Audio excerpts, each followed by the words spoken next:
Hai teman-teman, selamat datang di channel saya, Suket Ijo Channel. Sebelum kita lanjut ke ceritanya, Suket Ijo Channel ingin berbagi info buat teman-teman sekalian yang sedang membutuhkan sneakers, kaos dan sendal dengan harga yang murah tapi dengan kualitas yang baik. Silahkan kunjungi toko kami, Ravania Lariskan, dan link akan kami sertakan di deskripsi. Berikut sebagian produk-produk yang kami tawarkan.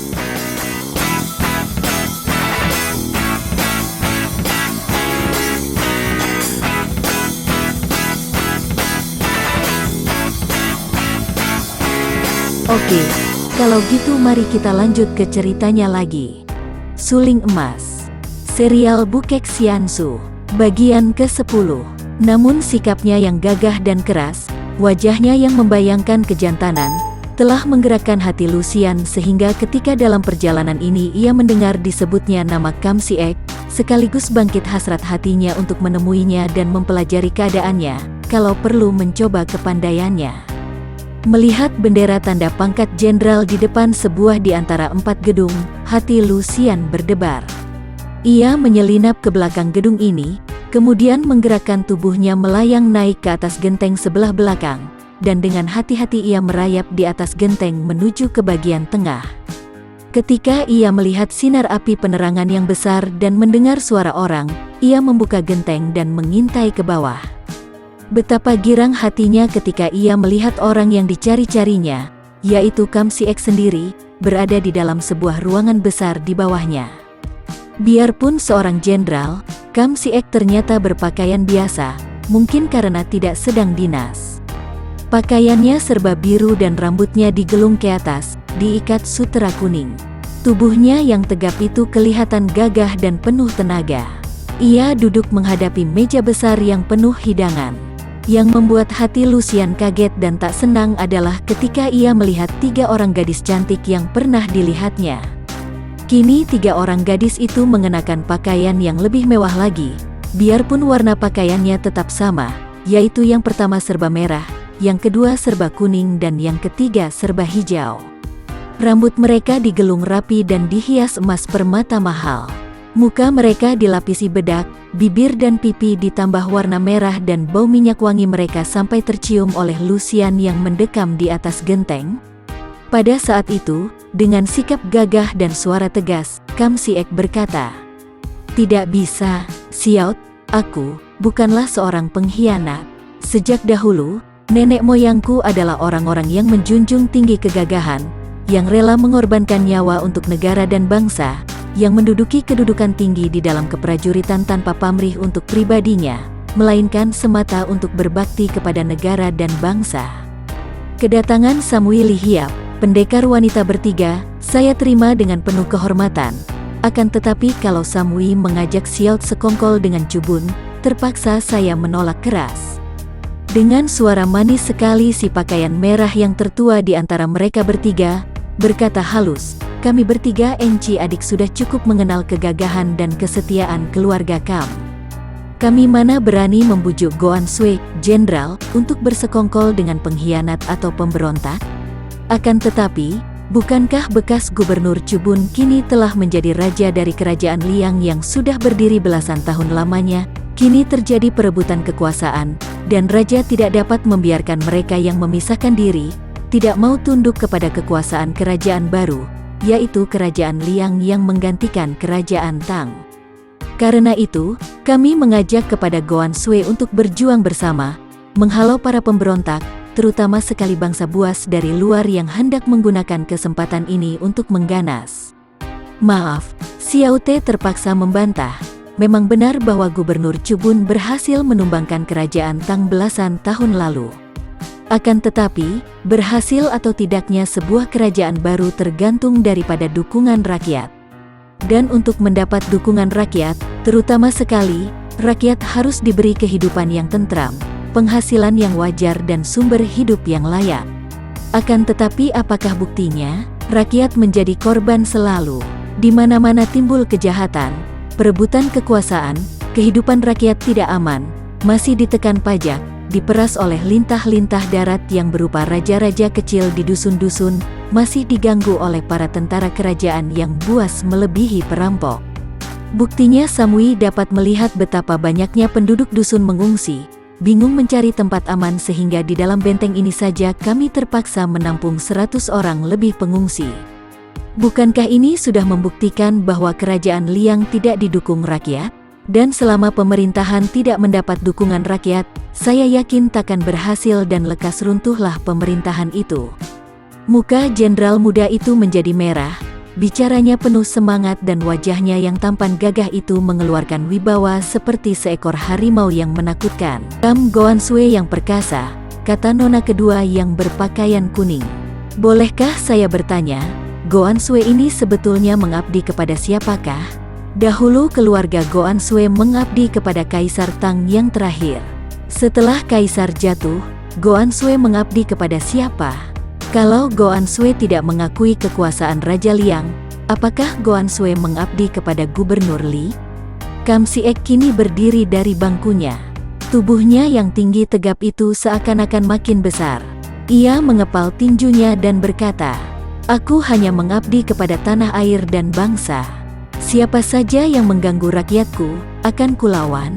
Bangsa apa saja yang berani memasuki tanah airku akan kuhancurkan. Aku tidak mengabdi kepada Raja Liang, dan terhadap Gubernur Li Koyung yang menjadi teman seperjuanganku dahulu, dia tetap teman baik asal saja dia tidak menyeleweng daripada jalan benar." Nona paling muda yang berbaju hijau mengedipkan matanya kepada kedua orang encinya, lalu bangkit berdiri menghampiri Kam Siek. Ia menuangkan arak dan menjura kepada jenderal muda itu sambil berkata, suaranya halus merdu penuh rayuan. Maaf, Kam Goansue. Harap maafkan kedua enciku yang seakan-akan lupa bahwa saat ini bukanlah saat untuk bicara tentang urusan negara yang berat-berat. Kasihan sekali suasana menjadi begini panas, sebaliknya masakan menjadi dingin. Kam Goansue, mari kita lanjutkan makan minum sambil membicarakan hal-hal yang menyenangkan. Sudilah kau menerima secawan arak dariku sebagai cawan minta maaf. Ia melangkah maju, tergopoh-gopoh Kam Siek balas menjura dan ia pun tersenyum. Li Hiap benar, maaf. Aku sampai lupa diri. Ia menerima cawan itu dan sekali tenggak habislah isinya. Si baju hijau tersenyum manis dan menuangkan arak lagi. Untuk kedua kalinya kuharap kau suka menerima secawan sebagai tanda persahabatan. Dengan sikap yang amat mesra, ia menyerahkan cawan dan dalam kesempatan ini jari-jarinya yang halus menyentuh tangan Kam Siek.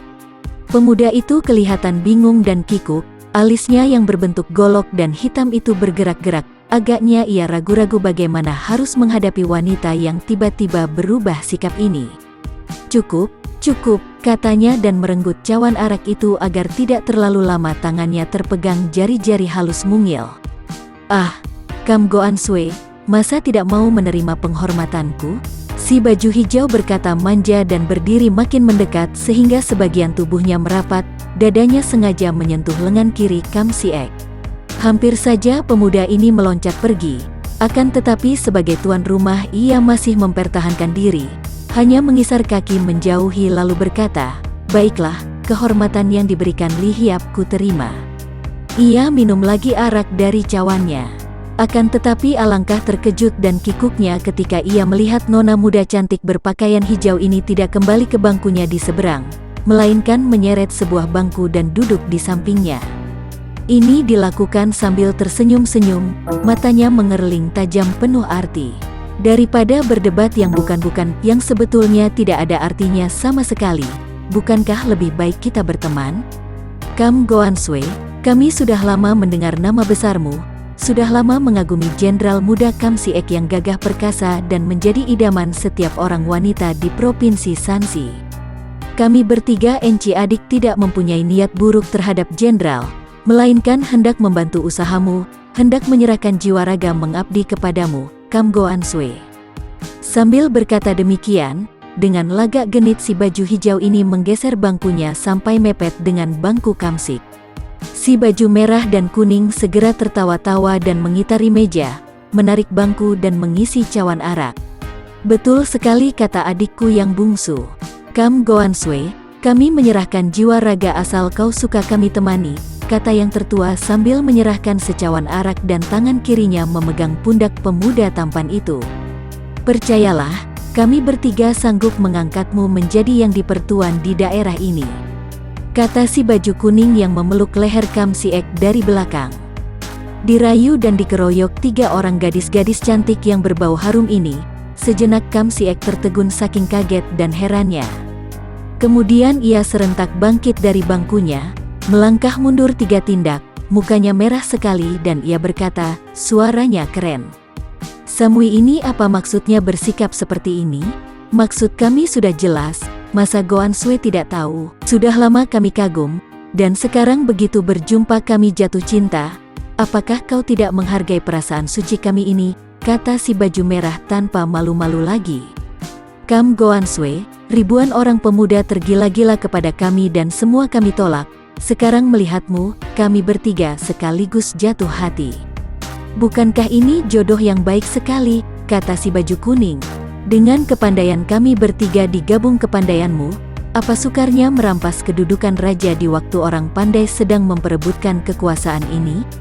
Goan Sue mempunyai tentara yang cukup banyak dan kuat, kata si baju hijau. Gila, Kam Goan Sue berseru marah. Pergilah kalian, pergi dan jangan ganggu aku lagi. Pergi, Kam Siek marah bukan main. Akan tetapi kemarahan ini agaknya belum menyamai kemarahan Liu Lucian yang mengintai di atas genteng. Gadis ini marah sekali kepada 3 orang perempuan yang dianggap tak tahu malu itu. Juga di samping kemarahannya, ia pun kagum kepada Kam Siek. Sungguh jantan, sungguh gagah dan keras hati, tidak tunduk oleh gadis-gadis cantik yang tergila-gila kepadanya. Sing, tampak kilatan 3 batang pedang yang dicabut berbareng oleh 3 orang gadis jelita itu. Pilihan kami hanya 2. Kau menerima kerjasama dengan kami atau kau serahkan kepalamu untuk kami hadiahkan kepada Raja Muda Kerajaan Liang. Bagus, Kam Siek melangkah mundur 2 tindak dan mencabut goloknya yang berkilauan saking tajamnya. Telunjuk tangan kirinya menuding dan ia berkata bengis, kalian 3 orang wanita muda tak tahu malu. Kalian datang mengaku sebagai si Liong Sam Chimoy, 3 enci adik naga barat, berlagak pendekar wanita yang bermaksud membantu, karena melihat kesengsaraan rakyat dalam zaman perang perebutan kekuasaan. Aku menerima kalian dengan baik dan hormat. Kiranya kalian mengandung maksud hati yang kotor dan hina. Kalau aku memberi tanda, alangkah mudahnya anak buahku yang ribuan orang banyaknya datang menangkap kalian untuk dijatuhi hukuman mati. Akan tetapi aku Kam Siek seorang laki-laki sejati, tidak mengandalkan jumlah orang banyak. Majulah, dan sudah sepatutnya golokku mengakhiri riwayat kalian yang tersesat ke dalam jurang kenistaan. Manusia sombong, si baju merah meloncat dan bagaikan kilat menyambar pedangnya menusuk, berikut tubuhnya yang melayang ke depan, benar-benar seperti seekor naga menyambar. Hebat serangan ini, akan tetapi Kam Siek yang sudah siap dengan goloknya, menangkis keras. Terang, wanita baju merah itu terpental ke samping, akan tetapi dengan gerakan indah ia membuat loncatan salto 2 kali. Adapun kedua orang adiknya juga sudah menerjang maju dengan loncatan-loncatan tinggi, dan menyerang dengan pedang, selagi tubuh mereka masih di udara. Kam Siek terkejut sekali, 3 orang wanita ini benar-benar patut dijuluki naga barat, karena gerakan mereka benar-benar lincah dan cepat laksana naga menyambar. Ia cepat mengelak sambil memutar golok sehingga berhasil menangkis tusukan pedang dari kanan kiri. Akan tetapi 3 orang enci adik itu sudah mendesaknya dengan serangan pedang bertubi-tubi. Kam Siek cepat memutar goloknya dan mainkan ilmu silat keturunan keluarga Kam. Pertahanannya kuat sekali, namun didesak oleh 3 batang pedang yang bekerja sama baik sekali, ia hanya mampu menangkis sambil berloncatan ke sana kemari, sebentar saja terdesak hebat. Namun, sebagai seorang jantan Kam Siek berpegang kepada kata-katanya. Ia tidak mau berteriak minta bantuan para penjaga yang berada di luar gedung itu dan tetap mempertahankan diri dengan goloknya. Sewaktu pedang si baju merah menusuk tenggorokan dan ia menangkis dengan golok, pedang si baju kuning sudah membabat pinggangnya. Cepat ia bergerak dengan jurus burung walet membalikkan tubuh, membuat gerakan memutar untuk mengelak sambil memutar goloknya melindungi tubuh belakang. Ia berhasil mengelak dan sekaligus menangkis babatan pedang si baju hijau tepat pada waktunya. Akan tetapi kembali pedang si baju merah sudah menerjang datang, disusul dua buah pedang yang lain. Karena ketiga orang gadis lihai itu kini menghujankan serangan di tiga bagian, yaitu bawah, tengah, dan atas, maka sibuk jugalah Kam Siek. Dengan ilmu golok emasnya yang diputar merupakan benteng melindungi tubuhnya, ia hanya dapat melindungi bagian atas dan tengah saja, sehingga menghadapi penyerangan pedang di bagian bawah, ia harus meloncat-loncat yang membuat gerakan pemutaran goloknya terganggu. Setelah lewat 30 jurus, pemuda ini mulai berputar-putar dan terdesak ke sana kemari. Semua jalan keluar telah dihadang oleh tiga orang gadis yang tertawa-tawa mengejek. "Jenderal sombong, daripada mati di ujung pedang, bukankah lebih baik kau memeluk tiga orang gadis jelita? Ah, alangkah goblok engkau. Mana bisa engkau melawan si Leong Sam Chimoy? Kami benar-benar mencintaimu, Kam Goan Sue. Lebih baik aku mati," teriak Kam Siek ganas dan melihat kesempatan selagi si baju merah bicara, golok emasnya menyambar dengan pembalasan serangan dahsyat. Namun tiga batang pedang sudah menangkisnya, dan kembali ia terkepung tiga gulungan sinar berkilau yang mematikan semua jalan keluar itu. Liu Lucian yang menonton dari atas genteng, segera mengetahui bahwa biarpun Kam Siek memiliki tenaga yang cukup kuat, namun di bidang ilmu silat agaknya belum dapat diandalkan benar, jauh di bawah tingkat tiga orang gadis itu. Kemarahannya memuncak dan kekagumannya terhadap Kam Siek juga memuncak. Ia segera mengambil jarum-jarum rahasianya dan 3 kali tangannya bergerak disertai pengerahan Sin Kang yang sepenuhnya. Senjata rahasia jarum ini adalah ajaran ayahnya. Penggunaannya amat sukar karena jarum-jarum itu kecil dan ringan sekali, harus disambitkan dengan Sin Kang tertentu baru dapat meluncur cepat melebihi anak panah. Dan sekali jarum-jarum ini meluncur, sama sekali tidak mendatangkan suara. Kalaupun ada, suara itu halus sekali, sukar ditangkap telinga. Hebat sekali kesudahannya. Terdengar jerit melengking dan tiga orang gadis itu seperti disambar petir. Si baju merah melepaskan pedangnya dan berputar-putar seperti mabok, disusul si baju kuning yang melemparkan pedang dan mencekik lehernya sendiri. Kemudian si baju hijau terjungkal dan melingkar-lingkar di atas lantai. Tiga orang gadis itu berkelojotan di atas lantai dan beberapa menit kemudian tak bergerak lagi. Si baju merah kemasukan jarum tepat di ubun-ubunnya, si baju kuning terkena lehernya dan si baju hijau terserang dadanya. Jarum-jarum itu mengandung racun kelabang yang gigitannya menewaskan seketika, maka bukan main hebatnya. Kam Siek berdiri dengan golok melintang di depan dada, matanya terbelalak lebar. Pada saat itu berkelebat bayangan memasuki pintu dan muncullah seorang wanita berpakaian serba putih, wajahnya cantik dan terang, usianya sebaya dengan Kam Siek. Wanita ini memegang sebatang pedang dan tangan kirinya menjambak rambut dua orang laki-laki berpakaian tentara. Lalu ia mendorong dua orang itu sehingga terguling di atas lantai, terus berlutut di situ dengan tubuh menggigil. Sute, siapa mereka ini? Ah, bukankah ini si Leong Sam Chimoy yang menjadi tamu kita? Dan mereka sudah tewas dan kau memegang golok. Apa yang terjadi, Sute? Kam Siek menggunakan tangan kirinya menggosok mata lalu menyusut peluh di dahinya, menggeleng-geleng kepala. Bukan aku yang membunuh mereka, Suci. Tapi mereka patut tewas, mereka mempunyai niat busuk terhadap aku. Akan tetapi, agaknya ada orang pandai membantu dan membunuh mereka. Wanita itu membanting-banting kakinya. Celaka, mereka adalah tamu-tamu kita, mana patut tewas di sini? Kalau ada orang yang membunuh mereka secara bersembunyi, belum tentu berniat baik.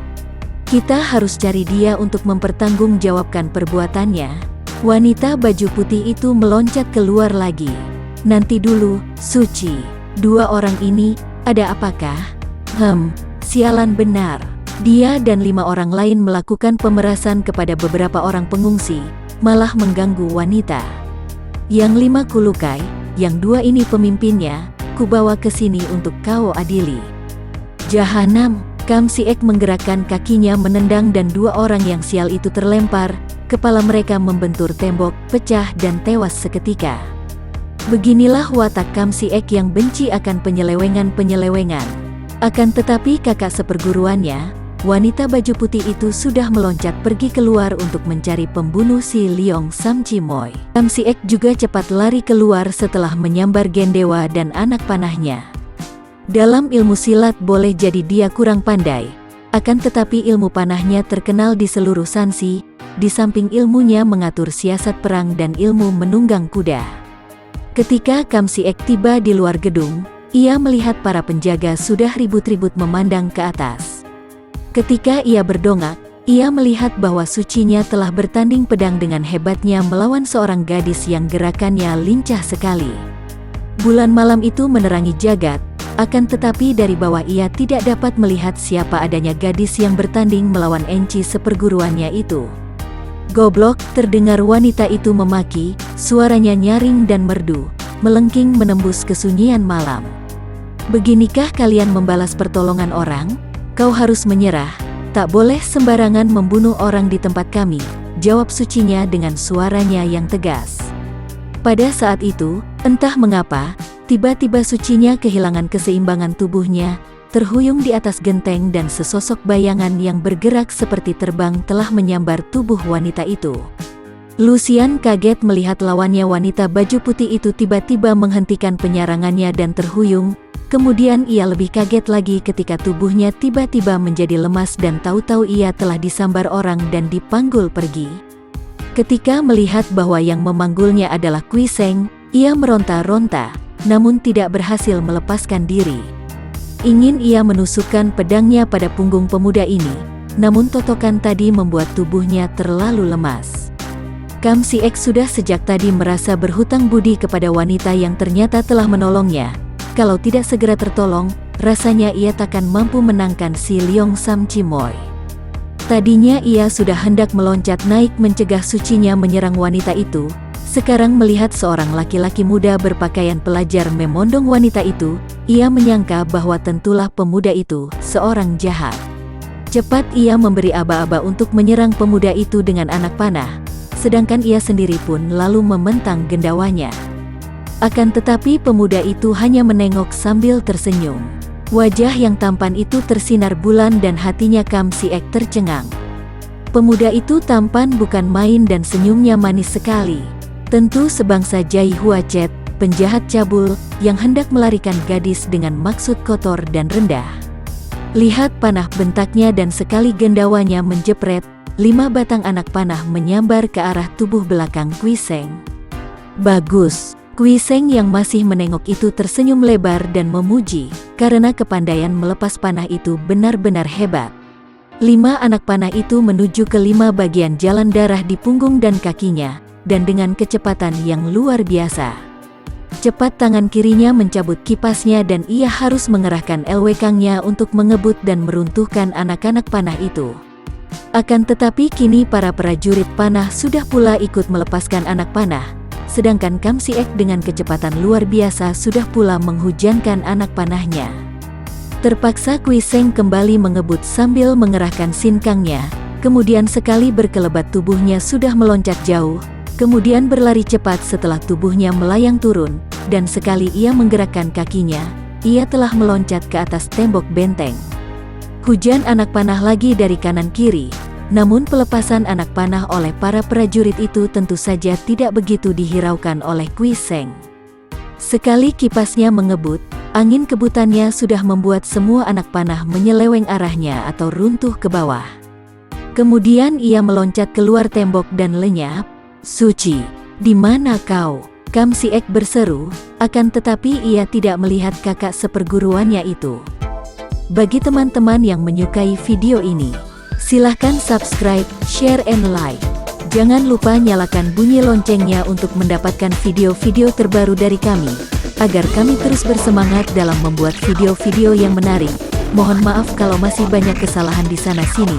Semoga kedepannya kami bisa lebih baik lagi. Terima kasih.